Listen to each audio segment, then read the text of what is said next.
लाडक्या बहिणींनो, हा व्हिडिओ तुमच्यासाठी अत्यंत महत्त्वाचा राहणार आहे। आता भरपूर अशा लाडक्या बहिणी आहेत, त्यांना जो नोव्हेंबर महिन्याचा 1500 रुपयाचा हप्ता होता तो आला नाही। आता याच्यामध्ये काय प्रॉब्लेम आहे की ज्यांनी केवायसी केली होती किंवा अथवा केवायसी केली नाही, त्या दोघांना पण हा हप्ता आला नाही। आणि काही काही लाडक्या बहिणी आहेत, त्यांना हा हप्ता बँक खात्यामध्ये आलेला आहे।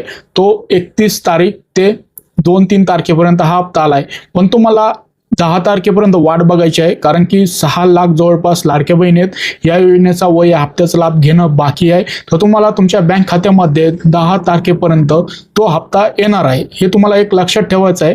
आणि तुम्हाला आज आपल्या यूट्यूब चॅनलवरती 5 वाजता एक व्हिडिओ येणार आहे, तर 4,500 रुपये तुम्हाला कधी मिळणार आहे याची जी सर्व प्रोसेस व अपडेट मी त्या व्हिडिओमध्ये सांगितले आहे। आपल्या यूट्यूब चॅनलची लिंक तुम्हाला बायोमध्ये दिसेल, तिथं जाऊन लवकरात लवकर आपल्या यूट्यूब चॅनलला सबस्क्राईब करून ठेवा। तिथं तुम्हाला नवीन नवीन जे लॉंग व्हिडिओ किंवा अपडेट असतात ते किंवा त्या रिलेटेड काही प्रोसेस असतात, ती संपूर्ण माहिती तिथं लॉंग व्हिडिओमध्ये बघायला भेटत असते। तर अशाच लेटेस्ट अपडेटसाठी इंस्टाग्राम पेजला फॉलो करा, या व्हिडिओला तुमच्या 5 मित्रांमध्ये शेअर करा आणि या व्हिडिओला लाईक करून सेव्ह करून ठेवा।